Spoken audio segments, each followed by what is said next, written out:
반갑습니다. 김지영 목사입니다. 여러분, 오늘은 삶과 항상 할 것, 이 말씀을 함께 나눌 건데요.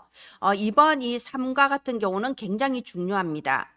왜냐하면 데살로니가 전서 5장을 본문으로 해서 구원받은 하나님 자녀는 어떻게 살아야 될 것인가, 이 그리스도인의 삶에 대해서 나와 있기 때문이에요. 여러분, 우리 어린이들이 영적인 지식에 있어서는 우리 다락방 전도 운동하는 이 렘넌트들을 당할 자가 없습니다. 불신자들은 말할 것도 없고요. 다른 교회 다니는 이런 아이들하고 비교를 해도요, 우리 아이들이 영적인 지식, 말씀에 대한 지식은요, 단연 발군이라고 할 수 있어요. 포럼도 너무 잘하고요, 기도도 너무 잘해요. 그런데 중요한 거는 이 영적인 지식도 필요하지만 행함이 없는 믿음은 죽은 믿음이라고 했어요. 이 행함이라는 것을 율법적으로 해석하지 마시고요. 이 말씀이 실제로 나의 삶에 부딪히는 문제나 사건들에 대해서 이 말씀이 내게 답이 되어야 돼요. 이 말씀을 믿음으로 내 마음에 담고 말씀에 의지하여 작은 것부터 도전이 되어야 되고 변화가 일어나야 돼요. 그게 살아있는 믿음, 행함이 있는 믿음이라는 거죠. 우리 그리스도인은 교회에서, 그리고 세상에서, 그리고 혼자 있는 시간에 어떻게 살아야 될까요? 이번 공과를 통하여서 아이들에게 우리가 모델로 서게 되는 그런 시간 되기를 예수님 이름으로 축원드립니다. 기도합니다. 하나님, 은혜를 감사합니다. 이 시간 237 나라 세계 교회를 살릴 렘넌트들이 일어나게 하소서. 237 나라 렘넌트 전도 운동에 절대 망대가 서는 시간이 되게 하소서. 살아계신 주 예수님 이름으로 기도합니다. 아멘. 우리 아이들에게 어느 날 이런 질문을 한 적이 있습니다. 얘들아, 행복한 사람은 어떤 사람일까? 행복이란 뭘까? 그런데 어떤 렘넌트가 깜짝 놀랄 답을 줬어요. 돈 많이 벌고 유명한 사람이요. 그렇게 생각하니? 이제 그때 좀 저학년이었어요. 그래, 그렇게 생각하니?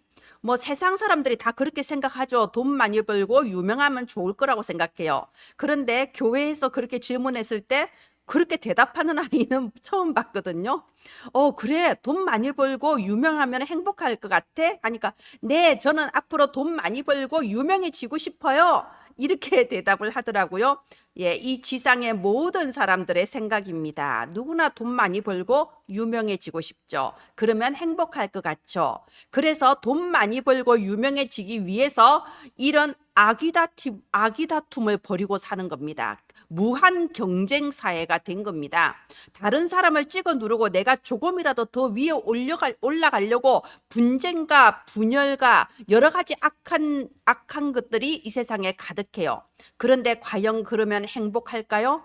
올라가도 끝이 없는 거예요. 어느 날 바벨탑이 무너지듯이 산산이 무너져 버리고 마는 겁니다. 모든 욕망은 마치 바닷물을 들이마시는 것처럼 결코 만족함이 없어요. 그리고 어느 날 닥치는 영적 문제, 어느 날 불시에 닥치는 재앙, 해결할 길이 없습니다. 왜 그럴까요? 근본 문제 때문이죠. 창세기 3장에서부터 시작된 이 근본 문제는 사람의 힘으로는 결코 해결할 수 없습니다. 그래서 이 세상 모든 사람들이 사탄의 12가지 전략 속에서 그 삶이 공격을 받고 뇌와 영혼이 공격을 받고 있는 겁니다. 무너지고 있고 고통받고 있는 상황입니다. 그래서 이걸 좀 이겨내 보려고 각종 중독에 빠지기도 하고요. 그리고 닥치는 정신 문제, 육신 문제 아무도 해결하지 못하죠. 우리 다 알잖아요. 이 사탄의 12가지 전략. 그리고 이 사탄의 12가지 전략을 가지고 전 세계 사람들을 공격하는 그 선봉장이 누구냐? 유대인, 프리메이슨, 뉴에이지. 이 3단체가 각종 문화와 사상과 이념 이런 것들로 지금도 전 세계 사람들을 속이고 있습니다. 이것은 인간의 힘으로는 절대 해결할 수 없어요. 이 눈에 안 보이는 영적 문제는 사람의 그 어떤 과학이나 노력이나 어떤 철학으로도 해결할 수 없습니다. 오직 예수 그리스도만이 우리를 구원해 주실 수 있는 겁니다. 그분은 십자가의 죽으심으로써 우리의 죄 문제 해결하신 제사장이시고 하나님 떠나 저 지옥 권세 아래 살고 있는 우리에게 하나님 만나는 길 열어주신 참 선지자이시고, 그분은 모든 사탄의 일을 멸하신 만왕 중에 참 왕이시죠. 그래서 그리스도이십니다. 그리스도 외에는 답이 없습니다. 그리스도 외에는 길이 없습니다. 오직 그리스도입니다. 우리가 이 예수 그리스도를 마음에 영접함으로써 우리가 구원을 받았습니다. 그래서 저와 여러분, 우리 렘넌트들은 하나님의 자녀가 되었죠. 그러면 이제 중요한 거예요. 우리가 구원을 받아서 하나님 자녀 됐는데, 그렇다고 우리가 바로 천국에 가는 게 아니잖아요. 우리는 아직도 이 땅에 더 살아가야 됩니다. 우리에게는 세계복음화라는 사명이 있기 때문에 이 사명을 다하기까지 우리는 이 땅에서 이렇게 살아가는 겁니다. 그러면 우리가 어떻게 살아가야 될까요? 그래서 이번 3과 항상 할 것이 있는 겁니다. 저는 아이들에게 이 거지 왕자 얘기를 잘해요. 거지 왕자. 어느 날 왕자가 날마다 궁 안에 있기만 답답해서 궁 밖을 구경을 하고 싶은 거예요. 그래서 거지 옷으로 갈아입고 거지 분장을 하고 궁 밖을 몰래 빠져나가서 너무나도 즐겁게 하루를 보낸 겁니다. 시장도 구경하고 길거리 음식도 사 먹고. 그런데 이 궁으로 돌아가야 될 시간에 마차 사고를 당했어요. 그래서 이제 교통사고죠. 마차에 치여서 정신을 잃어버린 거예요. 그리고 정신을 차렸을 때는 기억상실증에 걸린 겁니다. 아니, 내가 누구지?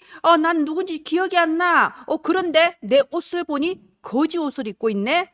주변 사람들이 나보고 거지라고 하네? 내가 거지구나. 그래서 이 왕자는 영영 궁전에 돌아가지 못하고 시장을 돌아다니는 거지로서 일생을 살다 갔다는 슬픈 전설이 있습니다. 이런 얘기를 저는 아이들에게 자주 해요.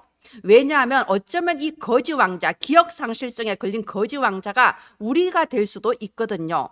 우리는 하나님의 자녀로서 예수 십자가의 피로 구원을 받았는데 내 마음속에 뭐가 있나요? 상처가 가득 있어버리고 원망이 가득 있어버릴 수도 있어요. 또는 하나님의 말씀이 내 마음 안에 가득 있을 수도 있어요. 아까 말한 것처럼 말씀을 지식으로 붙잡는 거는요, 머릿속에 말씀이 있는 거예요. 근데 이 말씀이 내 마음에 담겨야 돼요. 믿음으로 딱 붙잡아줘야 됩니다. 살아계신 하나님이 내게 주시는 살아있는 말씀으로 붙잡아줘야 됩니다. 그걸 보고 믿음이라고 하죠. 자, 그러면 보세요. 똑같이 구원받은 하나님의 자녀지만 어떤 사람은 마음에 상처가 가득하고 원망이 가득하고 불신앙이 가득한 사람도 있고요. 어떤 사람은 하나님의 말씀이 믿음으로 받아져서 그 마음 안에 감사와 기쁨이 가득한 사람도 있어요. 그러면 그 미래는 어떻게 될까요? 다를 수밖에 없어요. 내 마음에 담긴 대로 나의 미래가 달라지거든요. 그래서 각인이 중요하잖아요. 내 마음에 사탄이 준 각인이 가득 담겨 있으면 나의 미래가 내게 담긴 그 각인대로, 내가 가진 불신앙대로 나의 미래가 응답으로 오거든요. 또 반대로 내 안에 하나님이 준 그 각인으로 7대 망대로 믿음으로 가득하면요, 그 7대 망대의 모든 그 우리 기도 제목이 우리의 미래의 응답으로 오게 되거든요. 우리 렘넌트들은 237 나라 살릴 렘넌트들 아닙니까? 그러면 반드시 이루어질 이 7대 망대, 7대 여정 언약으로 붙잡고 믿음으로 기도하는 거죠. 자, 미래가 달라질 수밖에 없습니다. 그래서 일대지 항상 누릴 거예요.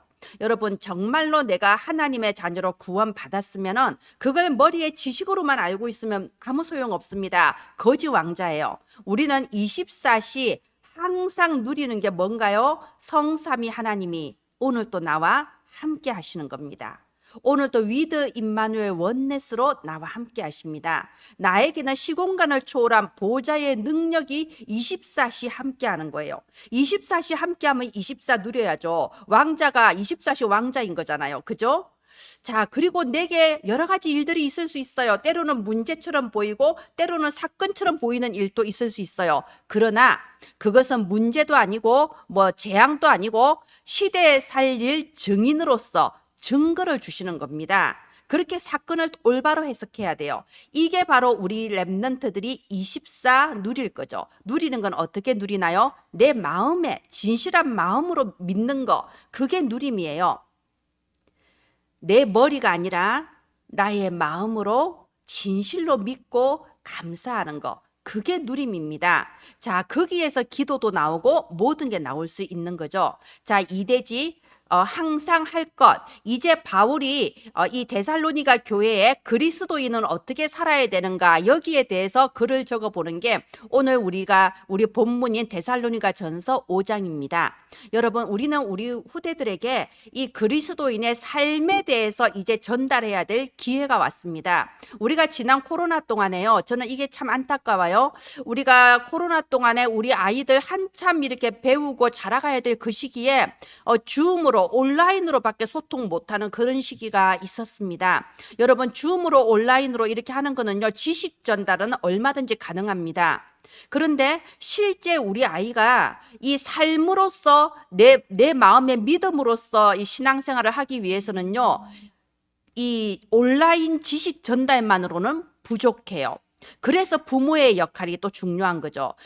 부모님이 사명자 같은 경우에는 그래도 아이들을 집에 데리고 있으면서 기도 수첩할 수 있도록 도와주고 실제로 기도할 수 있도록 여러 가지 문제에 대해서 그때그때 포럼도 해주면서 기를 수 있습니다. 그런데 불신자 가정에서 오는 아이들이거나 또는 부모님이 그렇게 해줄 만한 상태가 아닌 경우에는 이 말씀이 아무리 지식으로 머리에 들어가 봤자 중학생, 고등학생만 돼버려도 그 신앙이 흔들려 버려요. 삶에 적용이 안 돼서 그렇거든요.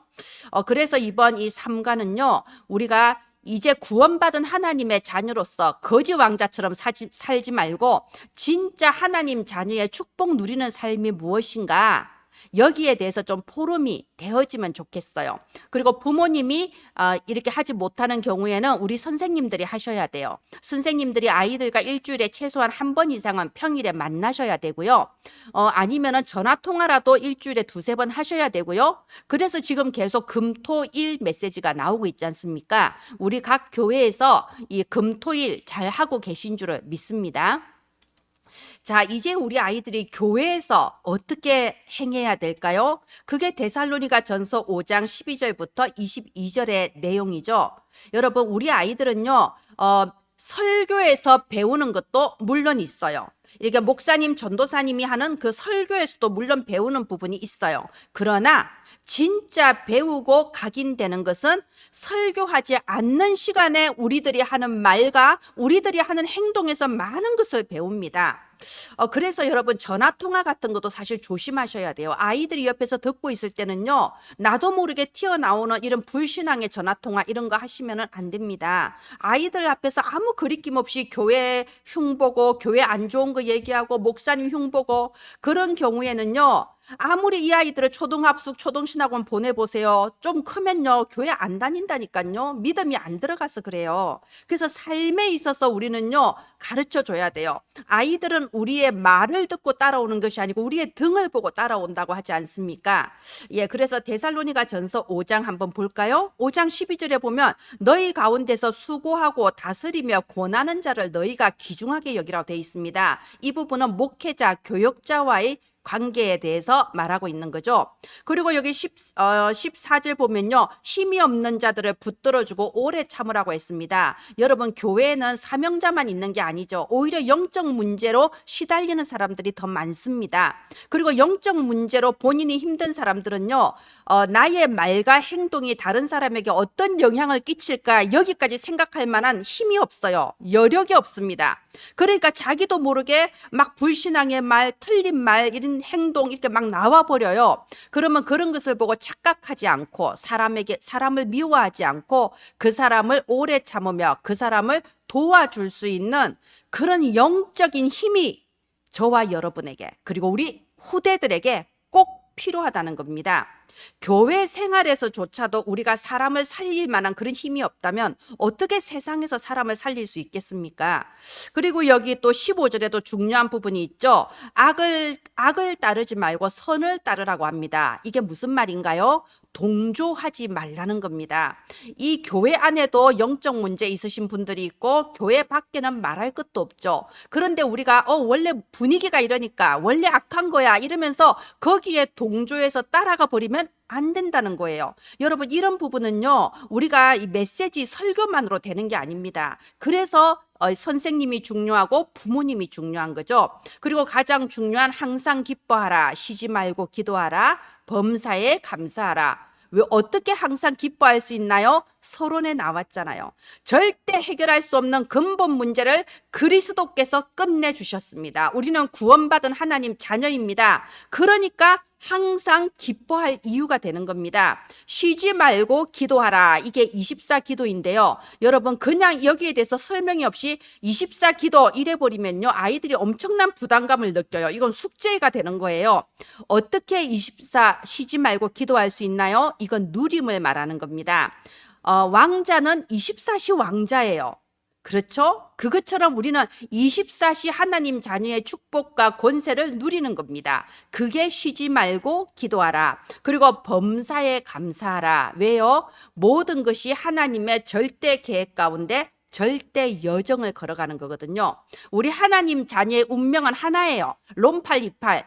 하나님을 사랑하는 자, 곧 그의 뜻대로 부르심 입은 자들은 모든 것이 합력하여 선을 이루느니라. 지금 내게 어떠한 사건, 어떤 문제가 있어도 하나님의 절대 계획 속에 걸어가는 절대 여정입니다. 그렇기 때문에 우리는 범사에 감사할 수 있는 거죠. 그리고 또 19절에 성령을 소멸하지 말며, 성령 하나님은 언제나 우리와 함께 하십니다. 위드 임마누엘 원네스를 실제로 24시 믿을 수 있도록 우리 렘넌트들을 인도해 주시기를 바랍니다. 21절 범사에 헤아려 좋은 것을 취하고 22절 악은 어떤 모양이라도 버리라. 예, 우리가 예수 그리스도 생명의 복음을 가지고 있다면 이제 우리의 삶에 있어서도 우리 안에 있는 예수의 생명으로 갱신되고 변화되어야 됩니다. 과거에 잘못된 부분이 있으면 내가 뛰어넘을 수 있는 힘이 있어야 돼요. 내가 너무 미루는 습관이 있다거나 내가 너무 거짓말하는 습관이 있다거나 그런 부분, 삶의 부분에 있어서 악한 습관이 있으면요, 예수 그리스도 그 이름의 능력을 의지하고 기도하면서 그 한계를 뛰어넘을 수 있는 이런 체험이 우리 아이들에게 있어야 돼요. 그게 살아있는 믿음이고, 그 살아있는 믿음이 자꾸 체험되어 나가면서 237 나라 살릴 수 있는 영적인 힘이 우리 아이들에게 생기는 거죠. 이 삼가를 통해서는요, 우리 아이들에게 이런 질문을 한번 해봤으면 좋겠어요. 24 기도는 어떻게 하는 걸까요? 24 어떻게 24 기도를 한다는 걸까요? 여기에 대해서 기도가 무엇인가 좀 이렇게 포럼이 되어지면 좋겠습니다. 저는 신앙생활 시작하고 얼마 안 돼서 이상한 걸 느꼈어요. 뭘 이상한 걸 느꼈냐면요, 이상하게 기도만 하면 기분이 엄청 좋아지는 걸 느낀 거예요. 기도를 하고 나면 기도를 하기 전과 후를 비교해 보면 제 마음이 아주 행복하고 기분이 좋아지는 걸 느꼈어요. 왜 이러지? 답이 났어요. 제가 기도를 할 때는 이 기도를 하나님이 듣고 계시고 하나님이 다 응답해 주신다는 게 제가 믿어지는 거예요. 그러니까 아직 응답이 안 왔는데도 미리 믿으니까 미리 기분이 좋아지고 행복해지는구나 깨달았거든요. 여러분, 이게 기도예요. 기도는 숙제가 아닙니다. 억지로 하는 게 아니에요. 행복하게 누리는 거예요. 우리 24시 호흡하듯이 행복하게 누리는 겁니다. 하나님은 24시 우리와 임마누엘로 함께 하십니다. 그걸 행복하게 누리는 거죠. 하나님은 내가 어느 곳에 있든지 보좌의 축복으로 우리를 인도하고 계십니다. 그걸 행복하게 누리는 거죠. 우리에게 일어나는 모든 일은 237 나라 살릴 증거가 될 수 있습니다. 증거로서 누리는 거예요. 그걸 깨닫는다면 우리는 24시 모든 것에 감사하고 기뻐하고 행복할 수 있습니다. 그걸 누리는 거죠. 그게 24 기도의 의미입니다. 우리 아이들에게 기도할 때 어떤 마음이 드니? 기도할 때 너는 이 기도를 하나님이 듣고 계신다는 게 믿어지니? 이렇게 좀 한번 진실하게 질문해 보시고요. 또 선생님들의 기도에 대한 체험 이런 것도 함께 나누시면은 참 좋을 것 같습니다. 아까 말씀드린 것처럼요, 아이들은 지식이 많다고 되는 게 아니에요. 우리가 금토일 시대를 맞아서 여러 가지 프로그램도 막 개발을 하고요. 막 이것도 하고 저것도 하고 막 온갖 방법을 우리가 정말 최선을 다하고 있는데, 이거는 아시잖아요. 방법으로, 프로그램으로 랩넌트가 자라지 않습니다. 결국 기도예요. 우리 아이들이 정말 진실한 마음으로 하나님과 소통하는 이 기쁨을 누려야 돼요. 근데 누가 해줄 수 있나요? 일주일에 한 번 하는 설교로는 힘듭니다. 함께 사는 부모님들이 해주셔야 되고요. 또 우리 선생님들이 일주일에 한 번 내지 두 번 정도는요, 많으면 많을수록 좋아요. 최소한 일주일에 한 번 내지 두 번 정도는 전화 통화나 또는 실제 만나서 말씀이 내 삶에 어떻게 적용되는지 실제적인 포럼을 계속 나누어 주시기를 바랍니다. 네, 결론. 어떤 문제가 있어도 괜찮습니다. 어떤 상황이 와도 괜찮습니다. 내 안에 하나님이 주시는 영적인 힘이 있다면 예수 그리스도의 이름으로 기도하며 그 능력으로 승리할 수 있습니다. 우리는 육신의 싸움을 하는 것이 아니고 그리스도의 이름으로 기도하며 영적 승리를 거둘 수 있습니다. 그게 10월의 결론입니다. 여러분, 우리 아이들에게 이 학원보고만 메시지를 통하여 오늘 나오고 있는 정확한 언약의 흐름을 증거하는 저와 여러분이 되기를 예수님 이름으로 축원드립니다. 예, 기도합니다. 하나님, 은혜를 감사합니다. 이 시간에도 우리의 후대들에게 정확한 언약의 흐름을 증거하며 하나님께서 맡기신 후대를 237 나라 렘넌트 서밋으로 기르고 있는 모든 부모님, 교사님들에게 위로부터 내려주시는 성령의 충만함을 부어 주옵소서. 살아계신 주 예수님 이름으로 기도합니다. 아멘. 감사합니다.